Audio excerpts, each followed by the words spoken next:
Well, good afternoon and welcome to our webinar this afternoon on cybersecurity and everything you need to know. We have three great speakers lined up for you today. Before we get to them, just a quick introduction of me. My name is Scott Kozak. I'm the Director of Learning and Development here at Union Savings Bank, and we always look forward to providing webinars typically on a quarterly basis to our customer base. And this topic is probably one of our most popular, so you're in for a treat. We have really great speakers lined up and some good content that will hopefully keep you safe. Before we get to our first speakers, just a couple administrative notes. You will be in look and listen only mode for the duration, which just simply means we can't hear or see you. However, questions are encouraged. So if you have questions, just utilize the chat feature, and then we'll pause periodically throughout to field those questions as they come in. And lastly, but also importantly, we have a brief, I believe it's a 4-question survey at the end. It'll probably take you all of a minute to complete. We encourage you to complete it only for 2 reasons. One, it will give us feedback on what you thought of today's webinar and the content that was provided. But additionally, it will give you an opportunity to have your voice heard for future topics that you're interested in, so we can line up future speakers and content to get some great information in front of you for the next quarter. So without further ado, I'm going to introduce our first speaker, Dan Silva. All right. Good afternoon, everyone. Thank you for joining us during your lunch hour here to talk about this important topic. I'd like to think this is an important topic all year long, but since October is the designated Cybersecurity Awareness Month, we figured we'd dedicate this talk to this important topic. Like Scott indicated, I'll go over through give you some perspective on what the impact of cybercrime is in today's world, some of the top threats. I'll try to give you some tips on how to protect yourself, and in worst case, again, if something does happen to you or someone you know, some steps you could take if you've been scammed. And again, like Scott did say, I'll review, I'll pass it over to Sarah, who'll talk about an example that we see in our branches, and Frank Sadasante will speak to some specifics on how you could use some of the tools embedded in our online and digital platforms to protect yourselves from scams. I figured I'd lead off with a couple polling questions just to get a lay of the land and just gauge the awareness here in the audience. The first polling question here really is trying to understand if you or someone you know has ever been targeted by an online scam.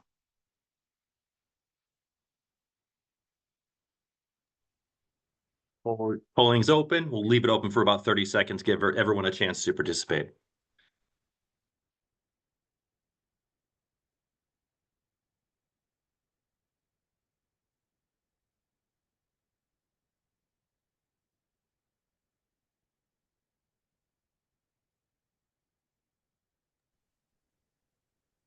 Looks like we have a really nice sample. Go ahead and end poll and share results.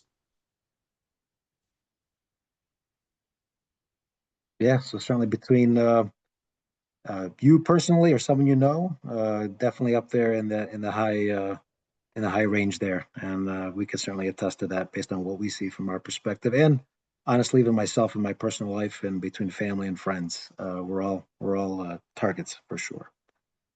And then the second polling question here really is to get an understanding of some of the scams that concern this audience the most. I plan on covering a lot of these today, but curious to see what the feedback is here from the group. And the first one here is phishing, which is the type of social engineering that comes via email or SMS texts or via any of the social media platforms. Account takeover, which is where someone gains access to your accounts, your online accounts. Financial and investment scams, including crypto scams. We see a lot of those. Tech support scams, fake job scams, and with all the amazing advancements in artificial intelligence, not surprisingly, a lot of bad actors are using it for nefarious purposes. So those are some of the items I identified there, and I plan on covering. All right, votes are rolling in. We'll leave it open for another 10 seconds.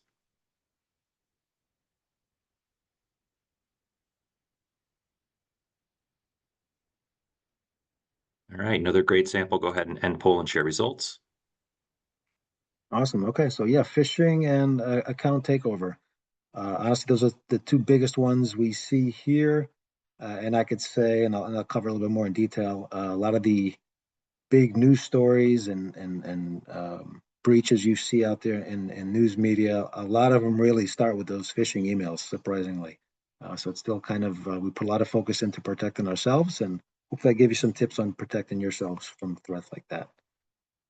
So to that end, I guess I just start with really just what is the impact of cybercrime? Just give you some perspective, starting with the big picture. And some of these stats are a little stale, right? But it does take a while to compile it all. But as you can see here, in 2024, global losses from online scams exceeded about $1 trillion. That's a staggering amount, and that highlights just how serious and widespread cybercrime has become. Here in the U.S., consumers reported about 12.5 billion in losses, 25% increase from the prior year. The most common scams are the ones that we just touched upon briefly in the poll. Really, it's investment scams, right, including the crypto scams, which accounted for about 5.7 billion in losses. Imposter scams at nearly 3 billion, and account takeover attacks, which affect almost a third of victims. And like I mentioned before, phishing is also rampant, with nearly a quarter of people giving away personal information due to a scam message. These numbers aren't just statistics, they represent real people whose finances and peace of mind have been impacted. It's a reminder of why robust cybersecurity measures are so important to any of us, to all of us. And as we saw before, right, if you've been impacted by a scam or something, it definitely impacts your entire life there. From a peace of mind perspective, it's quite an effort to clean up some sort of scam. Okay, so the top threats in 2025, and again, I've touched upon them a little bit ahead, and they continue to evolve. In 2025, scammers are using more sophisticated tactics than ever before.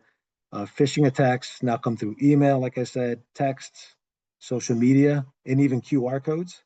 So it's not just your inbox you have to worry about. Business email compromise, or BEC, we refer to it, is on the rise.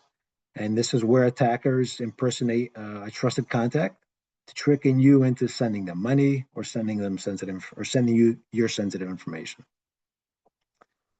Tech support scams, malware and ransomware, fake job offers, and account takeover accounts are all becoming more common. And I'll get into this a little bit more detail as we progress here through the presentation.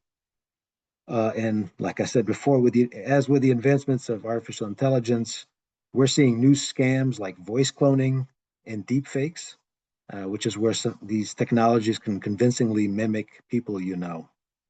And what are they after? These scams target everything from your financial and personal information to biometric data, your social media profiles, and digital wallets. So staying informed and vigilant is our first line of defense. And I should say the end goal of all these bad actors really is to get after money.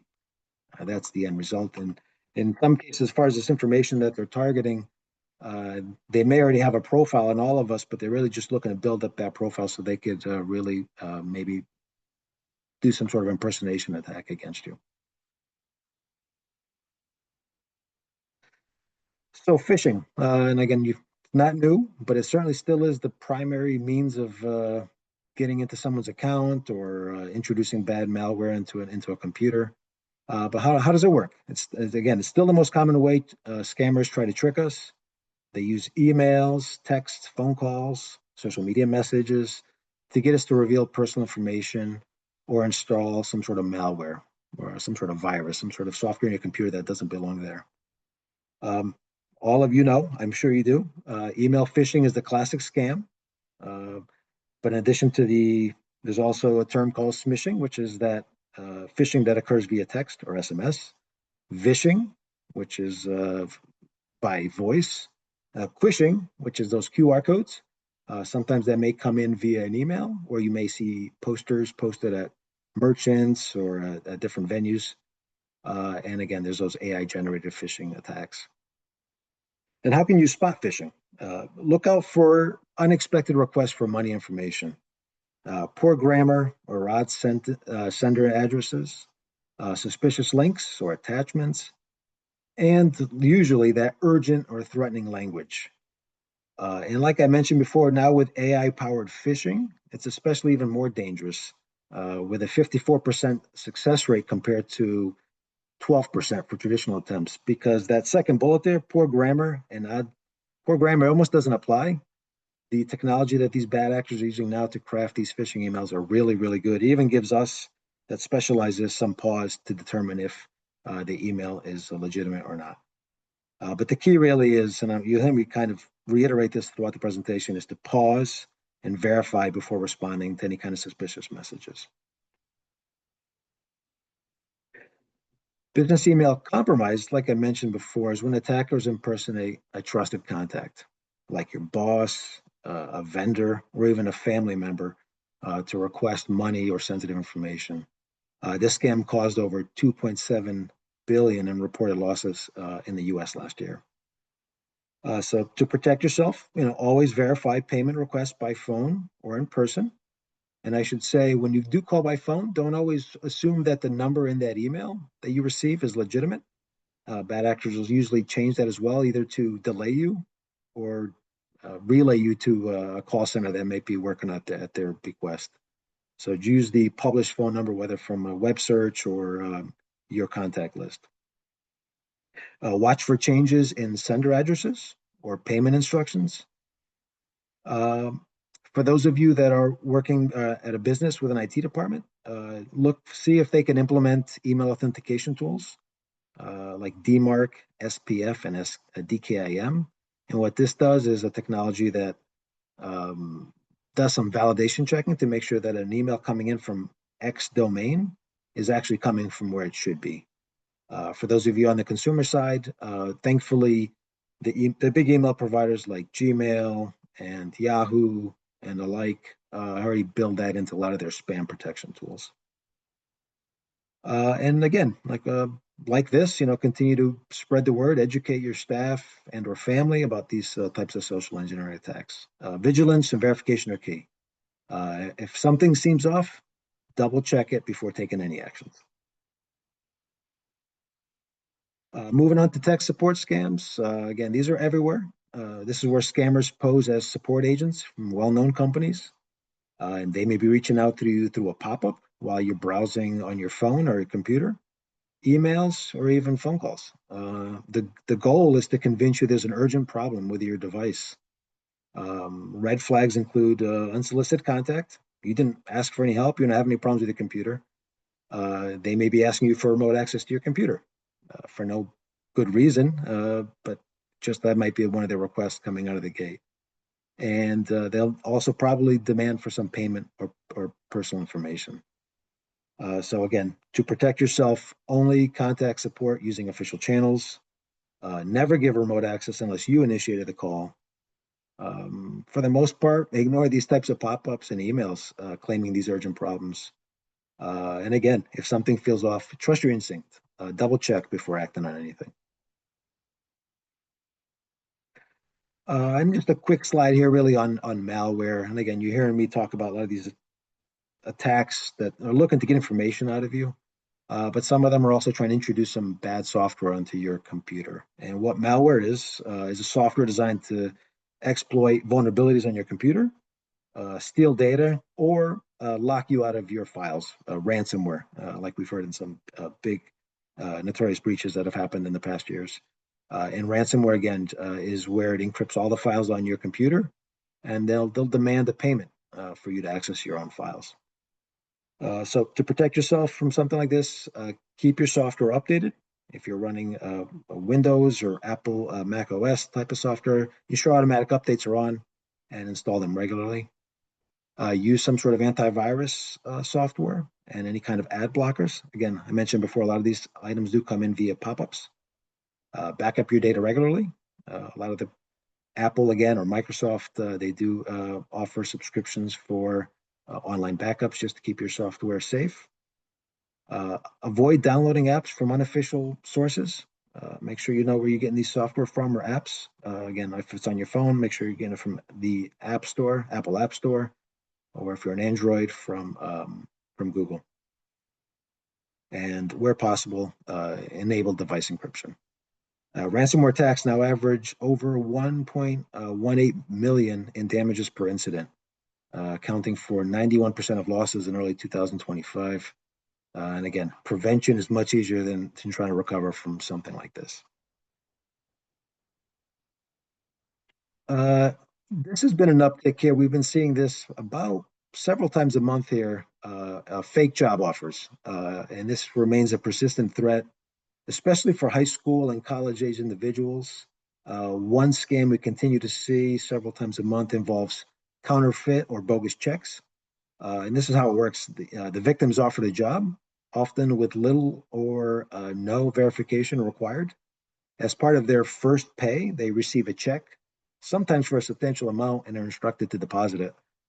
Shortly after, they're asked to send money for a job-related equipment, such as a laptop or a printer, often via a wire transfer or gift card or payment apps. And the catch, of course, is a few days later, the check is returned as a fraudulent no-good check, leaving the victim out of the money and potentially facing, bank fees or account issues. This scam preys on young people's excitement about getting a new job and their trust in what appears to be a legitimate payment. But as you can imagine, it's a devastating experience, both financially and emotionally. So some key points I'd like to emphasize is, again, never send money or purchase equipment for funds from a check you just received. And not just for job offers, but anything that where you just get a check to deposit and you're asked to send money out right away. Um, never do that, because inevitably the check is probably bad or will be returned. Always verify job offers and payment processes directly with the company. Again, using official contact information you could find publicly available. And again, I'll say it again. If it sounds too good to be true, or you're being asked to send money out of your own pocket for a job, it's almost always a scam. Moving on to account takeovers, and this did poll high in our poll question earlier during the presentation here. This is where an attack happens, where a cyber criminal gains access to your accounts, be it your banking accounts, your email accounts, or social media, using stolen credentials. Usually, the red flags will be unexpected password reset notifications. You'll be getting those emails saying, "Hey, you just changed your password on this system." You'll be receiving some unusual account activity or login alerts, and probably be locked out of your own accounts. To protect yourself for something like this, again, we strongly encourage people to use strong, unique passwords for each account. Don't reuse passwords across different systems. Where possible and where the systems support it, always enable multi-factor authentication. This is where you're prompted for a second means of authentication besides a password. It could be an authentication app on your phone, like Google Authenticator, Microsoft Authenticator, or even an SMS text. Monitor your account activity closely and set up alerts. Frank will cover a little bit about that and how we do it in our digital footprint. And like I said, use a password manager. It's going to really help you keep your passwords different from other applications and keep them secure. I threw this slide on here. This was just released last month. There was an infographic from the FBI on deepfake scams. And again, you heard me talk about it earlier in the beginning of this presentation. This is the technology that does using artificial intelligence for voice cloning and deepfake scams, which is essentially video cloning. And scammers use AI to mimic voices or create realistic videos impersonating trusting contacts or officials. Some of the red flags to look out for are calls or messages that sound like a loved one, but ask for urgent money or sensitive information. Videos or audio clips that seem off or out of character, and calls that may request for secrecy or immediate action. So to protect yourselves, again, this is going to sound very repetitive. Always verify requests for money or sensitive info through a separate channel. Be skeptical of any kind of urgent request, even from familiar voices. And again, educate your family and colleagues about deepfake risks. And in the extreme, again, for a close family, maybe you want to establish a code word or shared secrets for verification for any conversations going forward. All right. And lastly, here again, just another infographic on protecting yourself, just to circle back around and summarize everything. Turn on multi-factor authentication. This makes it a lot less a lot less likely that you'll be hacked. Just having that second form of authentication into any of your systems besides just a password, it definitely increases the security of those systems. Also, make sure you use different passwords across different applications. Again, if one password's compromised, it'll make it harder for a bad actor to jump across different systems. Update your software. Bad actors will exploit flaws in systems. We all are working hard to fix them as soon as possible, but the work relies on all of us to keep our software updated and install the latest fixes. And then lastly, again, I'll say it again, think before you click. More than 90% of successful cyber attacks start with a phishing email. So make sure you look at that. Have you ever seen this link before? Does it seem a little off? Were you expecting this? These are the type of items you want to ask yourself as you go through with it. And lastly, again, of course, if worst case, if you do fall for a scam, here are some things to consider. If it involves fraudulent transaction or activity on an account, a union savings account, call our call center. We'll take the immediate responses, start shutting down those systems and responding to that accordingly. Change your passwords. Again, if it's one or multiple systems you see that may have been accessed, go ahead and start trying to get into those systems and reset those passwords. And then lastly here is really reporting those scams to the proper authorities. The Federal Trade Commission has a great website, identitytheft.gov. It's your one-stop resource to help people report and recover from identity theft. That site provides great step-by-step advice and helpful resources like checklists and sample letters you could use to start notifying the various parties. There's also an FBI Internet Crime Complaint Center that could be leveraged. They will take a lot of the information on the scam you fell for. The purpose of that is for them to aggregate it and in the hope that if they get enough information, they can start building a case against a bad actor.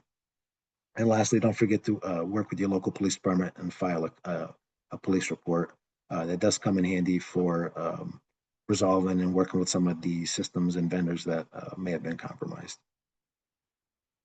So with that, I'm going to turn it over to Sarah Langloy, our AVP Senior Branch Manager, who's going to share some real life example from a branch perspective on some of these scams, or at least one of these scams, a business email compromise. Thanks, Dan. All great information. So yeah, I'm just here as a front line to share an example of a real life scam that happened to a business customer. They received an email that happened to be from a compromised email. They thought it was from their normal vendor. Everything looked fine, but they were changing their wire information. So there was a slight change, different bank, different address, and they decided that, sending emails back and forth to get the different information, they went ahead and sent the wire. So they came into the branch, they had all the information, they were a known customer, consistently sending wires, and so the wire went out, and fast forward to a few months later, they received an email from that vendor requesting payment. And they said, well, I paid you, and they had the information. And that's when they learned that that vendor had a business email compromise. There was a slight change in the email address that wasn't noticed by the customer, and they didn't reach out any other way to verify this informational change. So the best way to stop and avoid these types of scams is if you do receive something from one of your vendors or customers that has different payment information, you should always call them directly with a trusted phone number that you have on file, not something that's in their email. It should be a red flag that things changed. So you definitely want to look at that and double check the email address. Like I said, this one was just a slight change that got by the customer. As Dan had mentioned, using those messaging authentication tools, the DMARC, the SPF, and the DKIM with your IT department will help prevent these emails. And then also, sharing it is so important with your family. And there's so many different social engineering tactics that are out there. I myself got two phishing texts or smishing texts, one from Coinbase and one from what was the other one? Chime, which I don't have any accounts with. So I said, obviously these are not legit, and deleted them, but people get nervous and they click on it and they think that their information was compromised. So just make sure you share with your family, be aware of these different scams that we're sharing with you today so that you don't fall victim of these scams. And with that, I'd like to turn it over to Frank.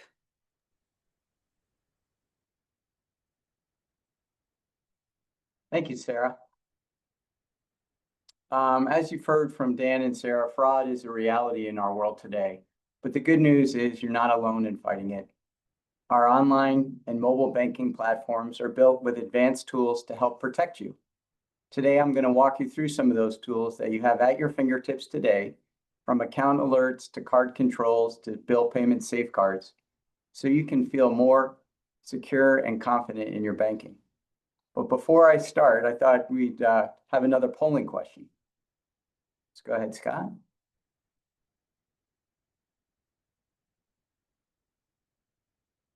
How many of you have set up alerts either on your debit card or in bill pay?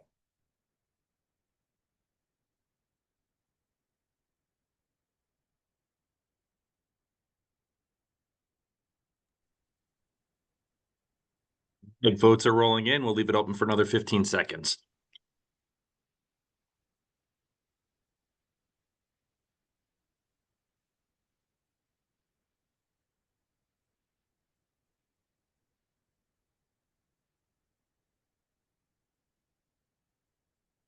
Looks like we have a really nice sample. Go ahead and stop the poll and share those results.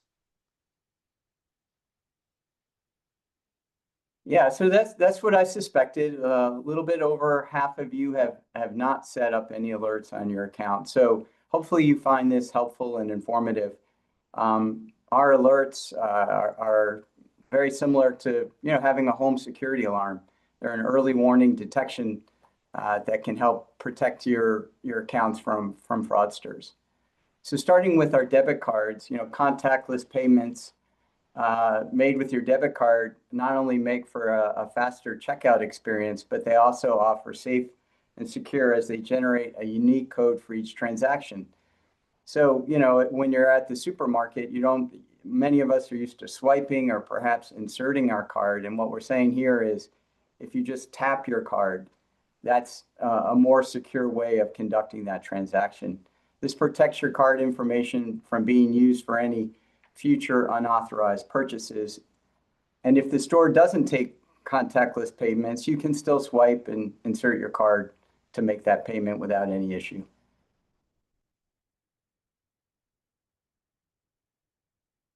Account alerts, as you see on this slide, also work similar to your security alarm at home. If something unusual happens in any of your accounts, you have the ability to be notified right away. And there are dozens of these accounts that can be set up.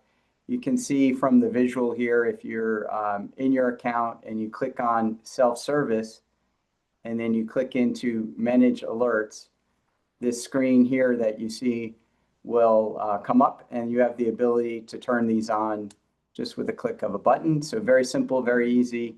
And you can pick and choose the alerts that are most important to you. You can, for things like external transfer, email address has changed, password or phone number. That's a really important one. I would encourage each and every one of you to select that one. Again, these are great safety alerts that put you in control so that you can take quick action should unwarranted activity happen on your account. You also, if you do notice something, you have the ability to lock your account instantly, especially in the card controls. You can shut your card down right from the convenience of your mobile phone or online banking.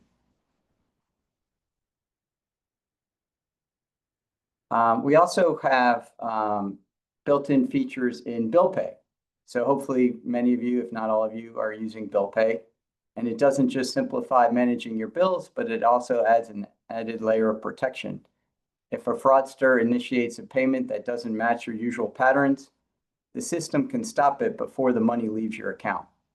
You also have the ability to set up numerous accounts in bill pay for things like e-bill payments made as scheduled or not as scheduled. So again, there are probably, I think, a dozen alerts that are in bill pay, and to access those, you go up under money movement, bill pay, alert preferences, where you see noted in red on the screen.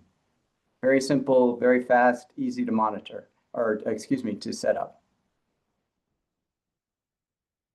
All right, Zelle. So my guess is many of you are using Zelle today. You know Zelle is fast, but what you might not know is Zelle is also very smart.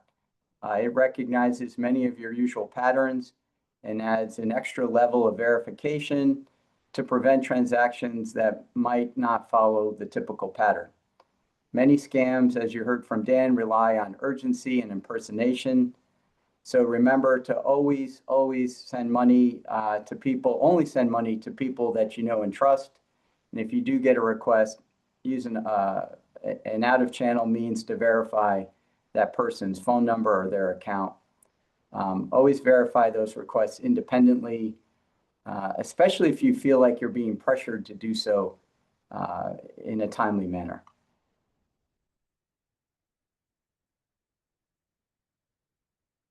So, I'll end by saying fraud prevention is a partnership. Fraudsters, unfortunately, are quite clever. They're persistent. They're ever evolving. But together, we can safeguard your accounts. Use the tools, stay alert, and reach out to Union Savings Bank right away if something doesn't look right to you. Remember, U.S. Savings Bank will never ask you for a verification code via text message. So if somebody asks you for that on the phone, you know right away you're talking to a fraudster. We have helpful resources available on our website.